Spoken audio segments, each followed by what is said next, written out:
যে ধরেন যে আমরা যদি 2008 সালের নির্বাচনকেও ধরি, আমরা পরে নির্বাচন ধরলাম না, তাহলে ইসলামপন্থীদের আপনি যেটা বলছেন ইসলামী দলগুলোর ভোট সব মিলিয়ে 10%, তাহলে মুসলমান তো 92%, তাহলে 10% ইসলামী দলগুলোকে ভোট দিয়েছে, বাকি থেকে 82%। তারা কি, তারা মুসলমানরা যারা ভোট দিয়েছে? না, একটা কথা বলি, আমাদের এখানে অমুসলিম আছে না? না, অমুসলিমের প্রসঙ্গ আসছে না, আমি মুসলমানদেরই কথা বলছি। আমরা কিন্তু শুধু ইসলামপন্থী ভোট এক বাক্স এটা বলি না, ইসলামপন্থী দেশপ্রেমিকদের ভোট, ইসলামপন্থী ছাড়াও দেশপ্রেমিক আছে। আচ্ছা আচ্ছা, দেশপ্রেমিকদের মধ্যে আমার কথাটা শেষ হয়নি, কারণ আমি বলতেছি ধরেন ওনারা 2% বা 5% ভোট পেয়েছে বা 1% ভোট পেয়েছে বা 10% ভোট পেয়েছে, যেটাই পাক।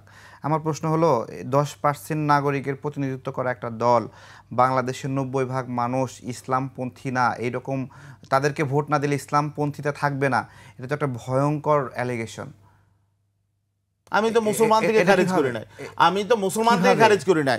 যদি এখানে আপনি ইসলামের মানে হলো একমাত্র মালিক কি হবে? ইসলামী আন্দোলন নাম হলে কি সকল আন্দোলন ইসলামের আন্দোলনের আপনারা মালিক? না না, মুসলমান এক জিনিস আর ইসলামপন্থী আরেক জিনিস। আপনি বলেন ইসলামী আন্দোলন, কেউ যদি ইসলামের আন্দোলন অন্য একটা সংগঠনের নাম করে মানে এটা কি ভোট দেওয়ার উপর ইসলামপন্থী নির্ভর করবে? না না, ভোট দেওয়ার উপর নির্ভর করবে। আপনার দল না করলে ইসলামপন্থী হতে পারবে না। না, আমি তো কোন ইসলামী দল না করলে ইসলামপন্থী হতে পারবে না। বিষয়টা ক্লিয়ার করেছি, ইসলামকে যে পূর্ণাঙ্গ জীবন ব্যবস্থা হিসাবে ব্যক্তি জীবন, পারিবারিক জীবন, সামাজিক জীবন, রাষ্ট্রীয় জীবনে মানে না, প্রমাণ করবে কিভাবে? সে ইসলামপন্থী হতে পারে না। সে তো আপনাকে ভোট না দিলেই মানবে না, সেটা সামগ্রিক কর্মকাণ্ডে প্রমাণ করবে। শুধু ভোট না, ভোটও একটা বিষয়। সে বিএনপি কে ভোট দিল, তাহলে সে ইসলামপন্থী হবে না? সে ইসলামপন্থী থাকবে না, সে মুসলমান থাকতে পারে। তাহলে ভোট আপনাদের দিতে হবে ইসলামপন্থী হলে, বা ইসলামিক দলকে দিতে হবে। ইসলামপন্থী চিন্তায় যদি কেউ থাকে যে তার সমাজ রাষ্ট্র ইসলাম আলোকে চলুক, সে তো ইসলামপন্থী দলকেই ভোট দিবে।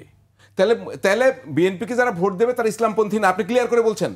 না, ইসলামপন্থী থাকে কি করে? সে তো ইসলামের পথে, ইসলামের পথে রাষ্ট্র সমাজটা চলুক, সেটা তো সে চাচ্ছে না। আমাদের এখানে বিএনপি আছে, আপনার হলো ইসলামের পথে সবকিছু চলুক, আমাদের অর্থনীতি, রাজনীতি সবকিছু ইসলামের পথে চলুক, সেটা সে চায় না।